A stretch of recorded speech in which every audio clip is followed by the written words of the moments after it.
9. Ouvindo impressões. Deixando a Celino em conversação mais íntima com Otávio, fui levado por Vicente a outro ângulo da sala.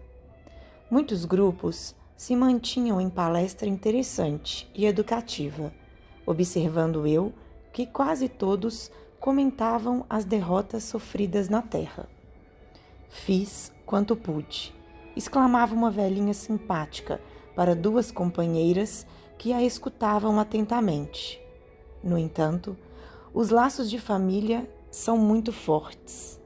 Algo se fazia ouvir sempre, com a voz muito alta em meu espírito, compelindo-me ao desempenho da tarefa. Mas e o marido? Amâncio nunca se conformou. Se os enfermos me procuravam no receituário comum, agravava-se a neurastenia. Se os companheiros de doutrina me convidavam aos estudos evangélicos, revoltava-se ciumento. Que pensam vocês? Chegava a mobilizar minhas filhas contra mim. Como seria possível, em tais circunstâncias, atender a obrigações mediúnicas? Todavia, ponderou uma das senhoras que parecia mais segura de si.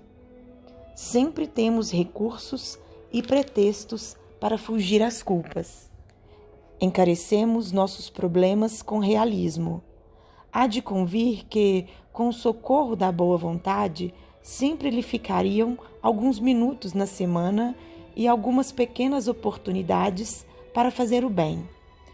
Talvez pudesse conquistar o entendimento do esposo e a colaboração afetuosa das filhas, se trabalhasse em silêncio, mostrando sincera disposição para o sacrifício. Nossos atos, Mariana, são muito mais contagiosos que nossas palavras. Sim, respondeu a interlocutora, emitindo voz diferente. Concordo com a observação. Em verdade, nunca pude sofrer a incompreensão dos meus sem reclamar. Para trabalharmos com eficiência, tornou a companheira sensata, é preciso saber calar antes de tudo. Teríamos atendido perfeitamente aos nossos deveres se tivéssemos usado todas as receitas de obediência e otimismo que fornecemos aos outros. Aconselhar é sempre útil, mas aconselhar excessivamente pode traduzir esquecimentos de nossas obrigações. Assim digo, porque meu caso, a bem dizer, é muito semelhante ao seu. Fomos ao círculo carnal para construir com Jesus, mas caímos na tolice de acreditar que andávamos pela terra para discutir nossos caprichos. Não executei minha tarefa mediúnica em virtude da irritação que me dominou, dada a indiferença dos meus familiares pelos serviços espirituais. Nossos instrutores aqui muito me recomendaram, antes que, para bem ensinar, é necessário exemplificar melhor. Entretanto, por minha desventura, tudo esqueci no trabalho temporário na terra. Se meu marido fazia ponderações, eu criava refutações. Não suportava qualquer parecer contrário ao meu ponto de vista em matéria de crença, incapaz de perceber a vaidade e a tolice dos meus gestos. Das irreflexões nasceu minha perda última, na qual agravei de muito as responsabilidades. Quase mensalmente, Joaquim e eu nos empenhávamos em discussões e não trocávamos apenas os insultos contundentes, mas também os fluidos venenosos, segregados por nossa mente rebelde e enfermiça. Entre os conflitos e suas consequências, passei o tempo inutilizada para qualquer trabalho de elevação espiritual. Nesse instante, chamou-me Vicente para apresentar um amigo. Ao nosso lado, outro grupo de senhoras conversava animadamente. Afinal, Ernestina, indagava uma delas, a mais jovem, qual foi a causa do seu desastre? Apenas o medo, minha amiga. explicou a interpelada. Tive medo de tudo e de todos. Foi o meu grande mal. Mas como tudo isso impressiona? Você foi muitíssimo preparada. Recordo-me ainda das nossas lições em conjunto. As instrutoras do esclarecimento confiavam extraordinariamente no seu concurso. Seu aproveitamento era um padrão para nós todas outras. Sim, minha querida Benita, suas reminiscências fazem-me sentir, com mais clareza, a extensão da minha bancarrota pessoal. Entretanto, não devo fugir à realidade. Fui a culpada de tudo. Preparei-me o bastante para resgatar antigos débitos e efetuar edificações novas. Contudo, não vigiei como se impunha. O chamamento ao serviço ressoou no tempo próprio, orientando-me o raciocínio a melhores esclarecimentos. Nossos instrutores me proporcionavam os mais santos incentivos, mas desconfiei dos homens, dos desencarnados e até de mim mesma. Nos estudiosos do plano físico, enxergava pessoas de má fé. Nos irmãos invisíveis, presumia encontrar apenas galhafeiros fantasiados de orientadores, e em mim mesma receava as tendências nocivas. Muitos amigos tinham-me em conta de virtude pelo rigorismo das minhas exigências. Todavia, no fundo, eu não passava de enferma voluntária, carregada de aflições inúteis. Foi uma grande infantilidade da sua parte, retrucou a outra.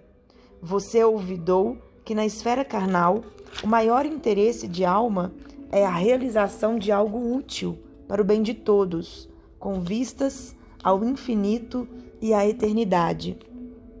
Nesse mistério, é indispensável contar com o assédio de todos os elementos contrários. Ironias da ignorância, ataques da insensatez, sugestões inferiores da nossa própria animalidade surgirão, com certeza, no caminho de todo trabalhador fiel. São circunstâncias lógicas e fatais do serviço, porque não vamos ao mundo físico para descanso injustificável, mas para lutar pela nossa melhoria e despeito de todo impedimento fortuito. Compreendo agora, disse a outra. Todavia, o receio das mistificações prejudicou minha bela oportunidade. Minha amiga, tornou a interlocutora, é tarde para lamentar. Tanto tememos as mistificações que acabamos por mistificar os serviços do Cristo. Eu ouvia a palestra com interesse crescente, mas o companheiro levou-me adiante para novas apresentações. Atendia a esses agradáveis deveres da sociedade de nosso lar, mas, para não perder ensejo de instruir-me, continuava atento às conversações em torno. Alguns cavalheiros mantinham discreta permuta de pareceres. Reconheço que fali, dizia um deles, em tom grave, e muito já espiei nas regiões inferiores, mas aguardo novos recursos da providência. Faltou-lhe, porém, bastante orientação para o caminho? Perguntava um companheiro. Explico-me, esclareceu o primeiro. Faltou-me o amparo da esposa. Enquanto a tive ao meu lado, verificou-se profundo equilíbrio em minhas forças psíquicas. A companhia dela, sem que eu pudesse explicar, compensava-me todo o gasto de energia mediúnica. Minha noção de balanço estava nas mãos de minha querida Adélia. Esqueci-me, porém, de que o bom servo deve estar preparado para o serviço do Senhor, em qualquer circunstância. Não aprendi a ciência da conformação, nem me resignei a percorrer sozinho as estradas humanas. Quando me senti sem a dedicada companheira, arrebatada pela morte, amedrontei-me por sentir-me em desequilíbrio e, erradamente, procurei substituí-la e fui acidentado. Extremamente ligada a entidades malfazejas, minha segunda mulher, com seus desvarios, arrastou-me a perversões sexuais de que nunca me supusera capaz. Voltei, insensivelmente, ao convívio de criaturas perversas e, tendo começado bem, acabei mal. Meus desastres foram enormes. Entretanto, embora reconheça minha deficiência, entendo, ainda hoje, que o triunfo, mesmo no futuro, ser-me-á muito difícil sem a companheira bem-amada. Tornara-se a palestra sumamente interessante. Desejava acompanhar-lhe o curso, mas Vicente chamou-me a atenção para outro assunto e era necessário acompanhá-lo.